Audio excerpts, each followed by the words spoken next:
Hey, Raider Nation. Thank you for joining us on the Only Nation podcast, brought to you by the Raider Ramble and sponsored by Betway. My name is Heidi, but you may know me as Kevlar Prom Dress or even Raider Ladybug. I'm here with T3 Raider Facts, and we're ready to talk some Raiders football together. Okay, Raider Nation, we're 0-3, but it's not over yet. Let's talk it out, let's get through this, and then set our sights on the Broncos.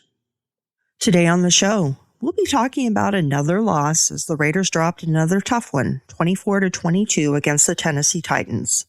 We'll discuss what happened, where the team stands right now, and then we'll each put on our coaching hats, so stay tuned. Okay, Raider Nation, we would love to hear from you, so here's how you can get in touch with us. Give us a call on the Only Nation podcast voicemail line at 904-701-8667. That's 904-701-8667.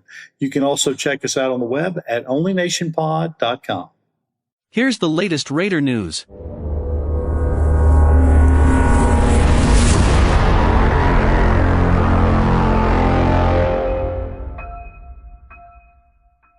Hunter Renfrow and Denzel Perryman, two key leaders of the team, were both out due to injury. Also out were Andre James and Trevon Moehrig, which didn't help. During the game, the Raiders also lost cornerback Rock Ya-Sin, who suffered a knee injury, and Nate Hobbs, who is now in concussion protocol.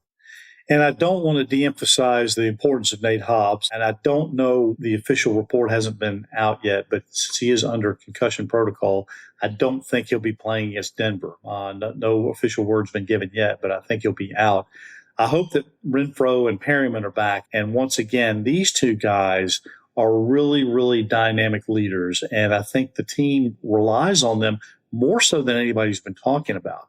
Renfrow, I think, has emerged really as a leader and a cheerleader for that offense. And Denzel Perryman is the captain of that defense. And without him, without that run support, and also being able to line guys up and have them be able to make plays, those are two critical losses. And those are, I think, one of the primary reasons why we lost the games against both the Cardinals and the Titans was the absence of those two guys. Now, we hopefully will be getting Andre James back this week and maybe Trevon Moehrig, and that should certainly help on the back end of the defense and helping to stabilize that offensive line.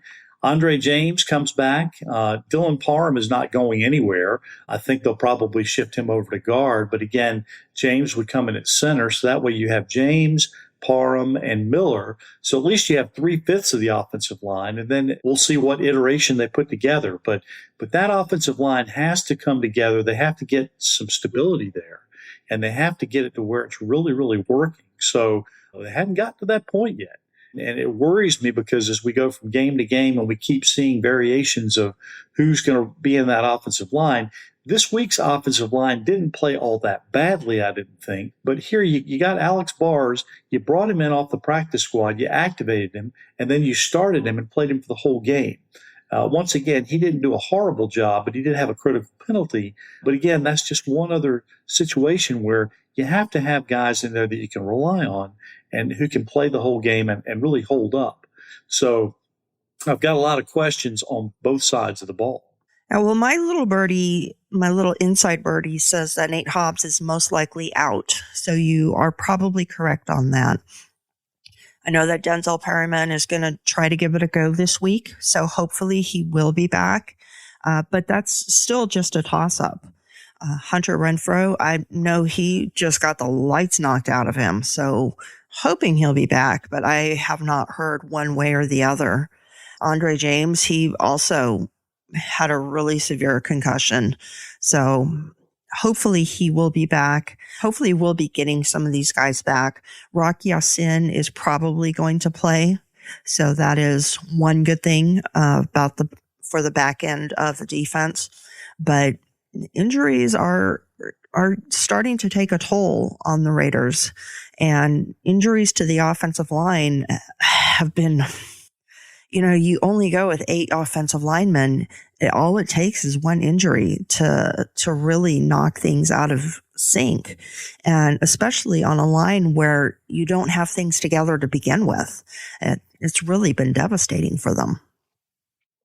And we did bring in Herod, and we'll talk about that a little bit later from New England. We'll see exactly how long it takes him to get up to speed and whether they put him into the line and whether he becomes a dependable piece or not. So, again, that's not my choice, but again, we will just wait and see how that plays out. After spotting the Titans with a 24-10 first half lead, the Raiders defense pitched a shutout in the second half. Max Crosby led the defensive effort with 9 tackles, 5 solo, 2 tackles for loss, and 1 sack. Duron Harmon also came up with an interception in the second half, the 22nd of his career and his first as a Raider. And I mentioned these two guys, Crosby and Duron Harmon, because I felt like, as far as the defensive effort goes, that these really were the only two guys who showed up on the defensive side of the ball. Crosby brings it every play, and sometimes I feel like he's the only one, and he's going to be easy to double team, especially if they feel like they're not getting anything from Mr. Milk Carton on the other side of the line. Of course, I'm talking about Chandler Jones, for those who don't know, because we haven't heard his name pretty much all year. Also known as Warren Sapp. Warren Sapp. There you go. We talked about that earlier. And Duron Harmon, he came up with that big interception and set the Raiders up with a first down in Titans territory at the 31, and we didn't even come away with points. We had a couple of bad plays, a couple of bad penalties, and then what started out as a potential touchdown that could have cut the lead to 4 ended up coming away with no points at all. So these guys did what they needed to do on defense. We just didn't have anybody else step up on either side of the ball. Yeah, there's a reason that both of them are team captains. They've both earned it. And, Max Crosby, he has shown he's going to bring it every single day. He's going to be there every single game with his motor running. There's no question about that. That is who he is. That's what he's going to do. And Harmon, it was a great pickup with that interception, but we ended up losing yardage on that possession, didn't we? We started off first and 10, and then we ended up 4th and 20, I think it was. Right. We started on the 31, and we ended up on the 42. Yeah. Oy vey, to be a Raiders fan. Yeah, exactly. On offense, Derek Carr went 26 for 44 for 303 yards, 2 touchdowns, and 1 interception. He was also sacked 1 time. Mac Hollins led all Raider receivers with 8 catches for 158 yards and a touchdown. Josh Jacobs led a running game that only netted 96 yards, getting 66 of those yards on 13 carries. When Josh Jacobs gets the ball, he runs hard. Part of it is because he's fresh, but part of it is because that running game has been opened up, because the opposition knows that the Raiders are going to pass it with all these passing weapons. So why not turn to the run? Because when they do, the runs end up working pretty well. I wish that they had fed the ball to Josh Jacobs even more, and I wish that they would give the ball to the other backs as well. Zamir White's only had 1 carry so far. We haven't heard anything from Amir Abdullah, and those were guys who were lighting it up during the preseason. Now, again, I know preseason and regular season don't often equate. As far as Derek Carr is concerned, the fact that Mac Hollins was his leading receiver concerns me to the extent that you want your leading receiver to be Davante Adams. You want him to be the guy. And, of course, Darren Waller as well. But now, if Davante Adams is getting double coverage, then Mac Hollins is going to be open, which means he's going to get 8 catches. He's going to produce like he is. Mac Hollins is the guy that we hoped we would be getting from when we got Bryan Edwards back in 2020. He's a big receiver. He high points the ball, and he really has proven himself already. He's been the diamond in the rough, I think, as far as the Raiders team goes so far this year. But still, I think Davante Adams needs to be the guy. When we talk about who leads the receivers, it should be Davante Adams every week, with Darren Waller shortly behind him. These are the guys who have been paid the big money, and they need to show up. Derek Carr needs to continue to go to them, but they have to produce. Davante had one instance where he wasn't paying attention. His toes dragged on the inline, or the sideline, rather. He didn't get a completion. And then we had the one messed up route, either Adams or Waller messed up a route in the back of the end zone. They both ended up at the same place at the same time. It was incomplete. Could have and probably should have been a touchdown. And then, of course, we had the horrible incompletion that resulted in an interception with Darren Waller that was at the 2 1-yard line. If it had been complete, he might not have gotten in the end zone, but at that point it would have been 1st and goal with just about a yard to go. So these are all things that they cannot happen. And again, it's not all Derek Carr's fault. Did he have a good game? Yes. Are there things that he could have done better? Absolutely. He makes some good throws. There are some instances, though, where I think that Derek could probably put the team on his back that he hasn't done yet. And again, that's something as far as a leadership standpoint that going down the road could be a concern for the offense and for all of Raider Nation as well. Well, one thing that I don't think a lot of fans realized is Davante Adams was targeted as many times as Matt Collins was. They were both targeted 10 times. All right.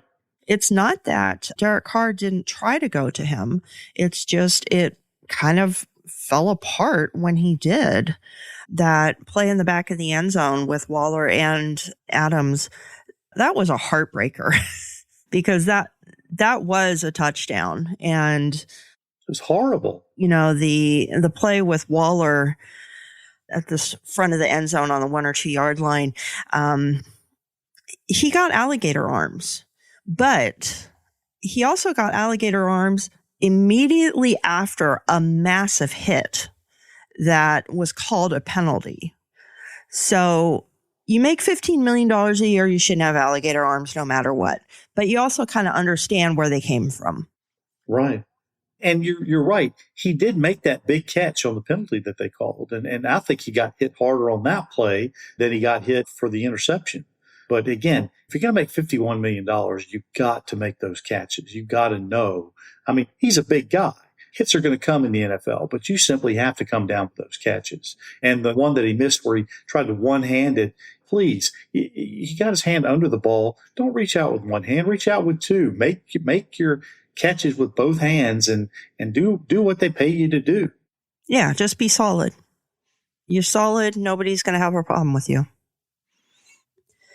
Kicker Daniel Carlson continues to shine for the Raiders. The Pro Bowler is leading the league in total points scored with 28. Carlson made an extra point in all 3 of his field goal attempts this past Sunday, and I'm getting tired of it. Yeah. How good is it, though, to have a guy that you know is going to come in and kick it through, and you have no issues at all. There's no drama. He comes in and kicks it. Now, the point is, and what you just made, is that when he comes in and kicks field goals, it means we're not getting touchdowns. And I think we're all getting tired of that. It's almost to the fact that we're spoiled. Yeah, Daniel Carlson trots out. He gets his 3 points. That's great. But we're looking at the -4 side of it where we could have and should have had touchdowns. And I can't count how many times so far in 3 games that we have just wasted opportunities, not just not scored, but wasted opportunities for either bad play calling or penalties or interceptions or whatever. But again, I want to give kudos to Daniel Carlson because he's doing everything he can. Now, the one thing, and Q pointed this out on his daily podcast, one thing that's been irritating me is Daniel Carlson needs to start kicking the ball out of the end zone on every kickoff. He hadn't been doing that. And as a result, the special teams, which has been kind of suspect anyway, has been granting some big returns, which worries me. Carlson's got a big enough leg to where he should be just nailing that ball and carrying it through the end zone every time, not giving the opposition a chance to return the ball. They'll start off on the 25-yard line, but that's great. We know exactly where they'll start, and that should be the same thing all the time. So Carlson needs to really boom that ball off the tee and make sure that there are no returns on kickoffs. Well, with the quality of the coaching staff that the Raiders have this year, I wonder if special teams coach is telling him to not boom it through the end zone. I wouldn't be surprised. I mean, and I'll call him a clown right now because people that I know from the Denver area were like, hey, we're happy to give him to you. I am really concerned about the special teams, and the special teams play that we've had kind of bears that out. So I'm hoping it gets better, but that's been a real concern for me since back to the beginning of the year. Yeah, the kicking battery is one thing. They are solid. They are as rock solid as anyone in the league. It's the coverage team that worries me. Yeah. Both of them, both the kick coverage and the punt coverage. Yeah. And the thing is, we have really good players on both teams that it shouldn't be a concern. Yeah. The Raiders were 1 for 12 on third down conversions and only 2 for 6 on red zone opportunities. In 6 red zone chances, the Raiders scored 2 touchdowns, but had to settle for 3 field goals and then an end zone interception, which wiped out another scoring chance. We talked about this again, 2 for 6 in red zone opportunities.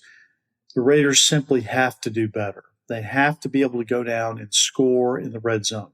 And 1 for 12 on third down conversions, one of the reasons why it's so poor is we're ending up with 3rd and 9, 3rd and 10, 3rd and 12, 3rd and 15. And it's not like we're playing against the Raiders defense where if you're lined up for 3rd and 12 or 3rd and 15, you're probably going to make the first down. Yeah, this is a different situation. But the Raiders have to consistently knock out some of these first and second down plays so we have third and manageable and eliminate some of these stupid penalties. So right now, the Raiders are just shooting themselves in the foot on offense. They've got so many weapons, but they just can't seem to find their way.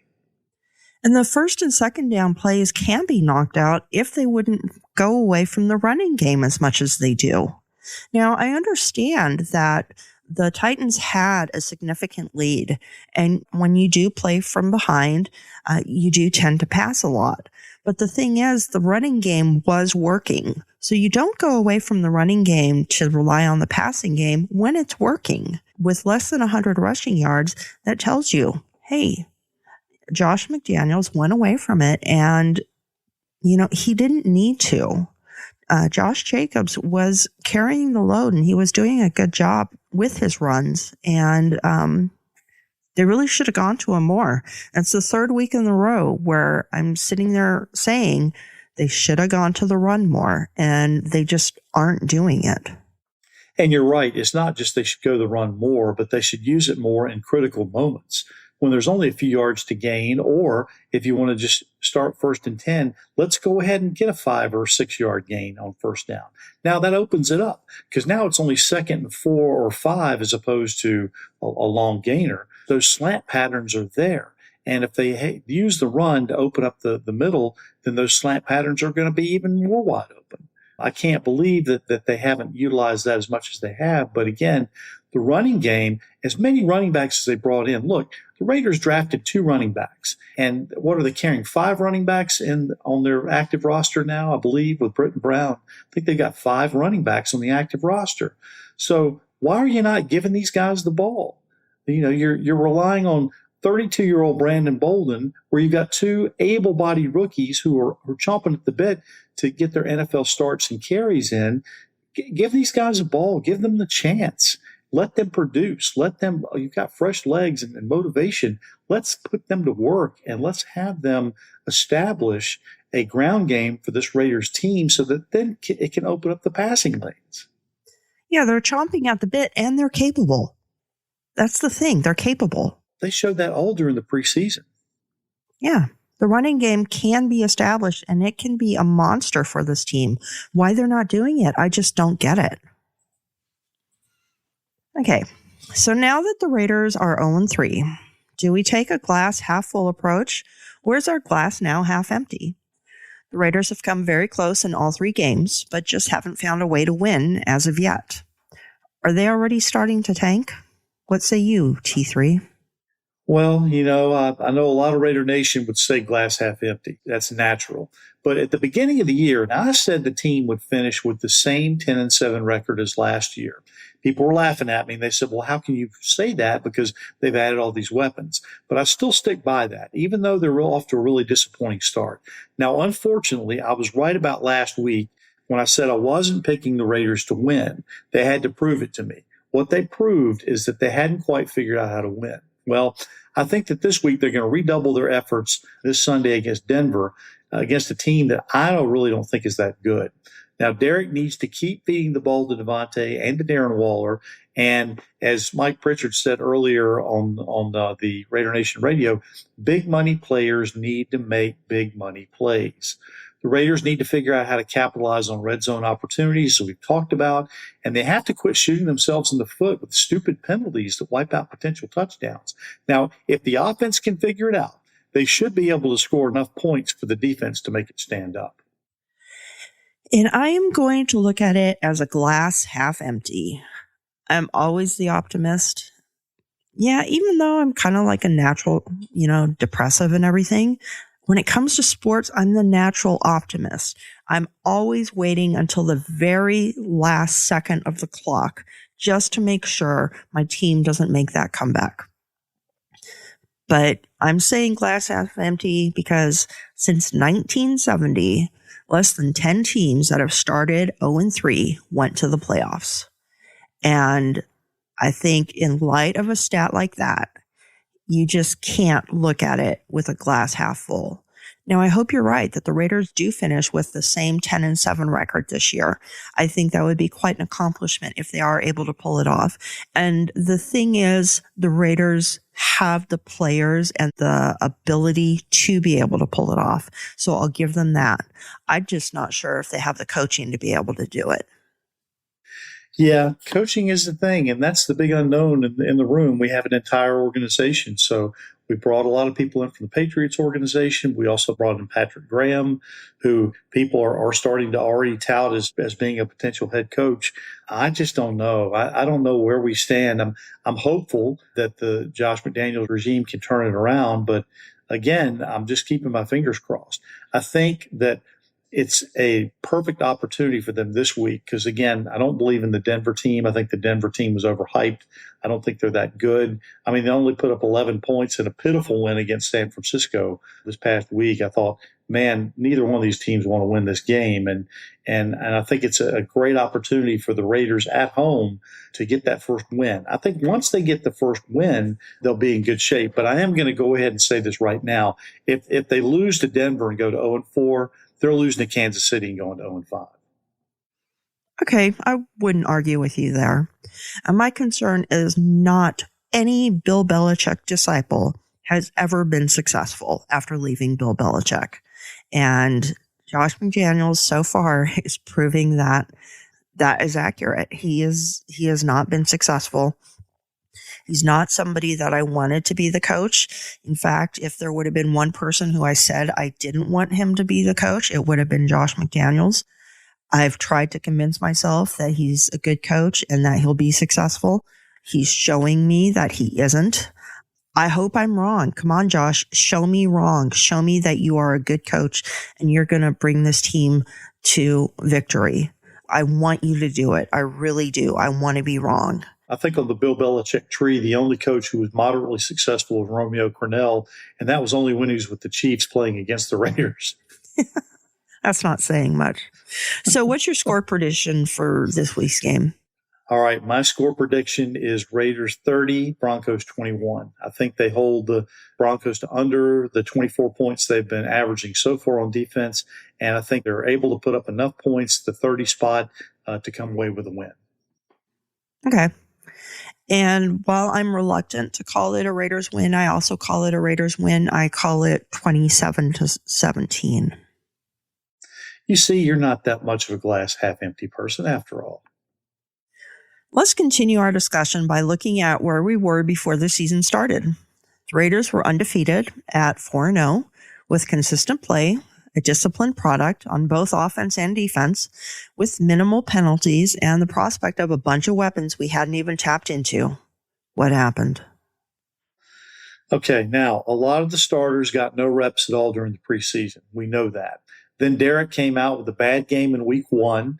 Then the offense disappeared in the second half in week 2, and then the offense pretty much self-destructed in week 3. Now, part of the problem could be that McDaniels has too much control on the offensive side of the ball and that Derek is still not comfortable with it. But I think a bigger problem than that is that big plays simply aren't being made when they need to be made. Mac Hollins is the exception to that rule.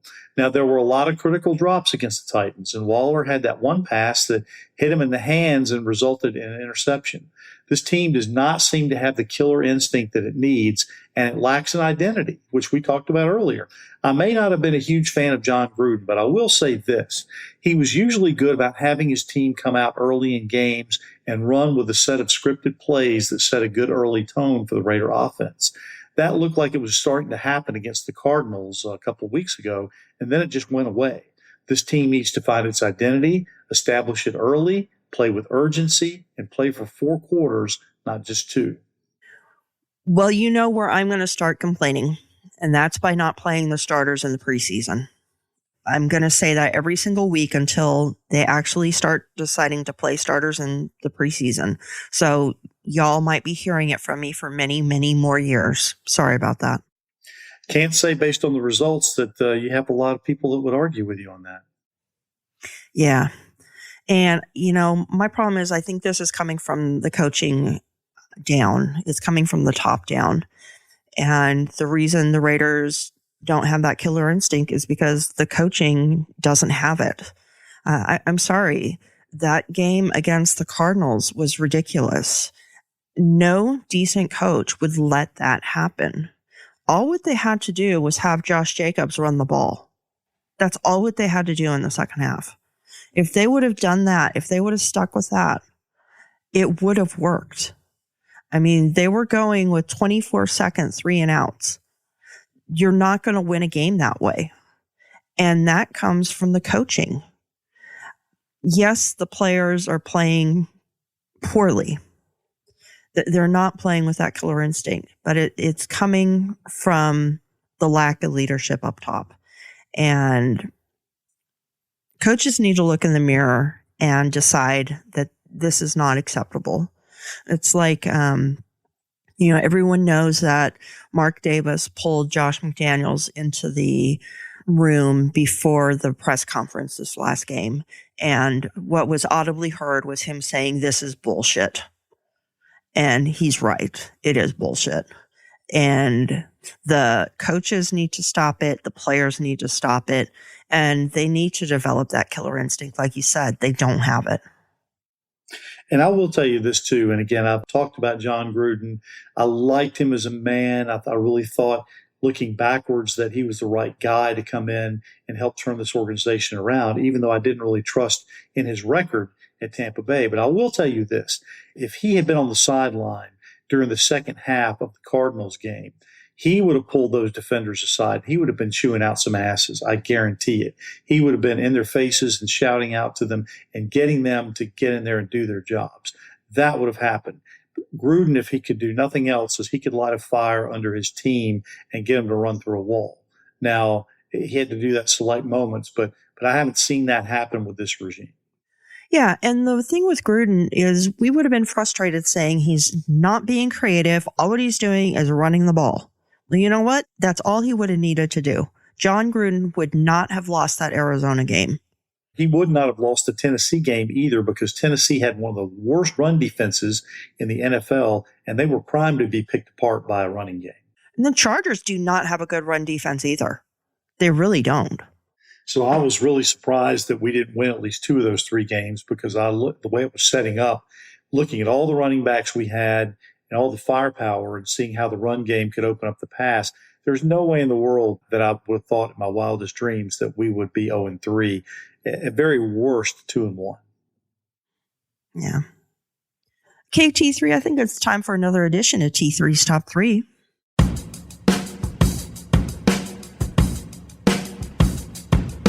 T3's Top 3. All right, here is this week's T3's Top 3. Number 1, tackle Justin Herron was acquired from the New England Patriots this past week, along with a 2024 7th-round pick, in exchange for the Raiders' 2024 6th-round pick. Alex Bars was also elevated from the practice squad and ended up playing the entire game at left guard.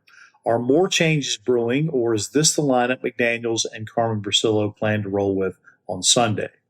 Number 2, and Heidi, you alluded to this, since 1980, there have been 176 teams that have started at 0-3, and this is according to Quora.com.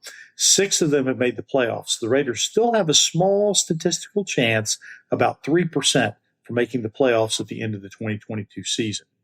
And number 3, some fans are already calling for head coach Josh McDaniels to be fired.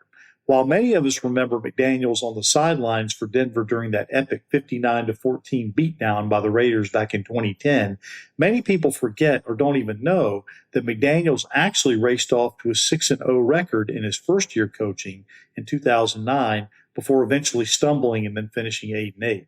So which version of Josh McDaniels will we see on Sunday? Good Josh, or again, very, very bad Josh? And that is this week's version of T3's Top 3. Good question. Good Josh or very, very bad Josh? I'm going to take a chance and I'm going to say we're going to see the good Josh. He's going to show up.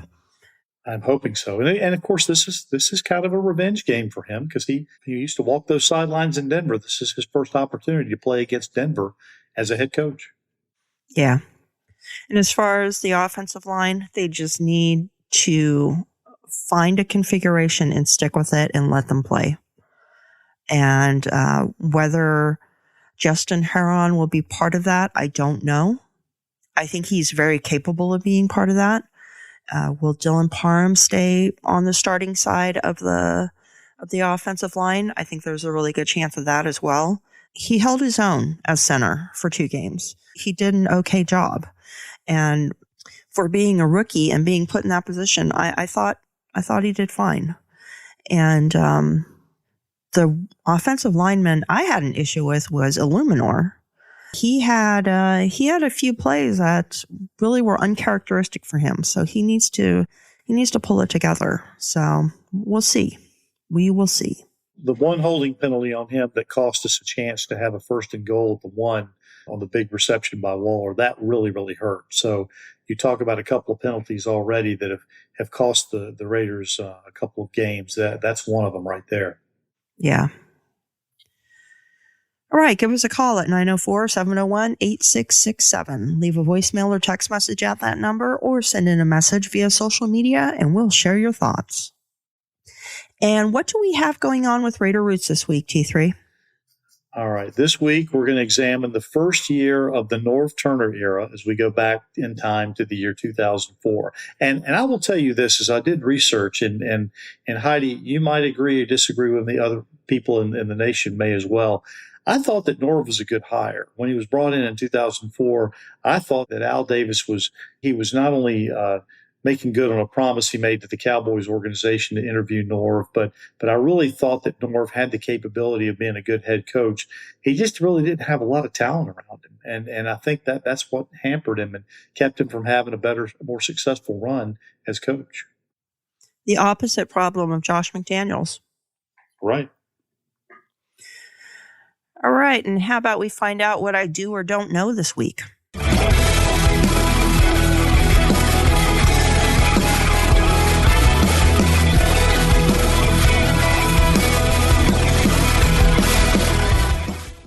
Okay. It's time for Did You Know? In this segment, I will ask Heidi and our entire listening audience a Raiders-related question. It's multiple choice, so give us your best guess. So here is this week's question. Now, I'm not sure if you're going to get this one right or not. It's one of those things you just have to grab at it here. So in 1986, and you may not remember back in the day, the then Los Angeles Raiders started out the season 0-3, but then they turned it around and won 8 of their next 9 games before eventually finishing with a record of 8-8. Who was the Raiders' victim in Week 4 when they got their first win of the season? Was it A, the Kansas City Chiefs? Was it B, the Denver Broncos? Or was it C, the San Diego / now Los Angeles Chargers? So, Heidi, what is your answer? I am going to go on a total limb, and just because we are playing Denver this week, I'm going to guess B, Denver. Actually, the correct answer is C, San Diego. They lost the first game of the season against Denver that year, and then San Diego was the opponent in Week 4. So San Diego, the San Diego Chargers, and they will always be San Diego Chargers to me. Yes. Because L.A., we all know that L.A.'s team is the Raiders. So let's just leave it there. And that's why I put something in there with the Los Angeles Raiders to accentuate the fact that the Raiders, L.A. belongs to the Raiders. So there we go. So San Diego Chargers is the answer for this week. I was only 10. I didn't know. I was a little older than that. Not much, though. I'm a lot older than I look. I've been told I'll look younger than I am, so I'll take that and run with it. So, all right, now, Raider Nation, it is time for Heidi's Heroes.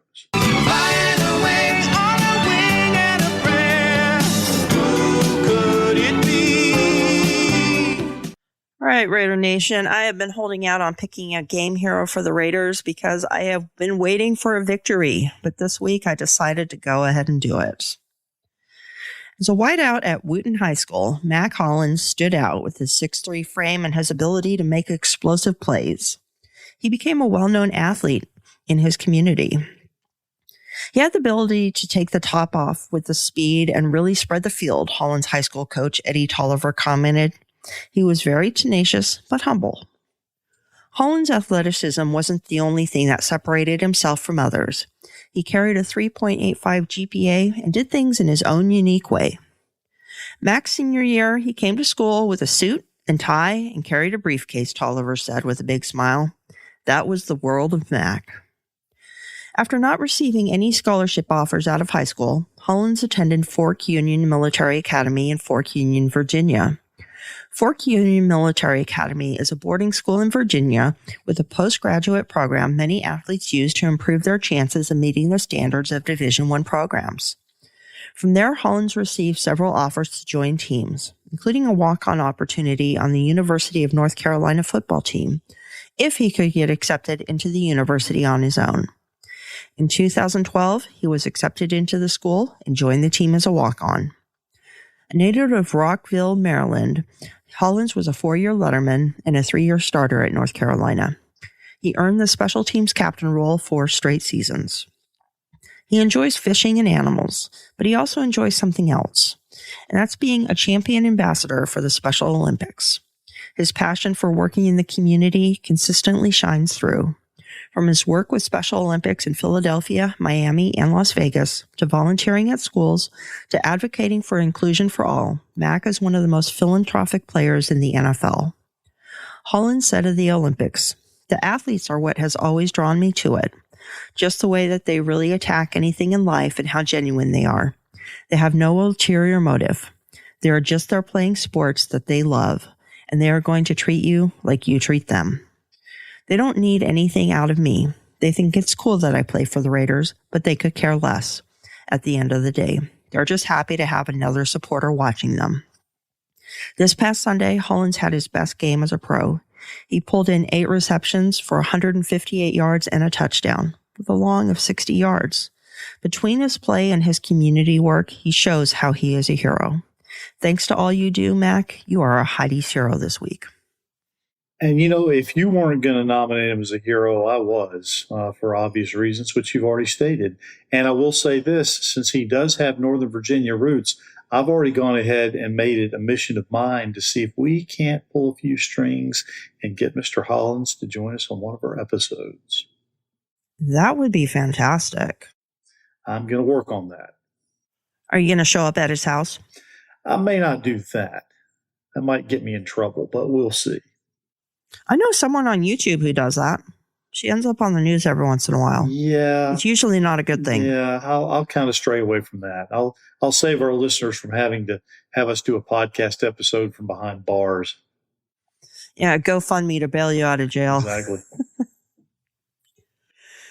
All right, and that about does it for this week on the Only Nation podcast. If you'd like to help support the show, you can send in a donation at paypal.me/onlynationpod. You can find me, Heidi Stabbert, on social media as @KevlarPromDress on Twitter and Instagram, or Heidi Stabbert on Facebook. You can also find me on YouTube on Captain Jack Rackham's channel every other Tuesday night. I join the DC wench Peggy Holmes and Andrea Trask on Silver and Black Ladies Night. And if you haven't checked out the show yet, I highly recommend you do that. These ladies bring it. They bring the knowledge. They bring the passion. They bring the fire. And I'm hoping that at some point that will rub off on the rest of the team, particularly our coaching staff. But Raider Nation, we want you with us every step of the way during the regular season. So here's what we'd like you to do. Send us your name and address so we can send you some free Raiders swag and podcast stickers. Call us and tell us what you want to know. Throw us an interesting nugget that we can use on one of our upcoming episodes and become a part of what we're doing here. Remember, this is the Only Nation, and we want you to be a part of it. So call us at 904-701-8667. That's 904-701-8667. Call us now and join the Only Nation podcast family. There are 2 easy ways to find me on social media. You can send me a tweet at T3_sports703, as several of you do, or you can hit me up on Facebook at Tom, that's THOM Jones. I want to also thank all of you for your continued support, and Heidi for yours as well with the production of the Raider Roots Project. And in a couple of weeks, I'll be unveiling some developments with that show, which I will be excited to share with you. As always, we will look forward to hearing from you. Until next time, everyone, go Raiders. We are not just a nation. We are the only nation, and we need a win against Denver. Raiders.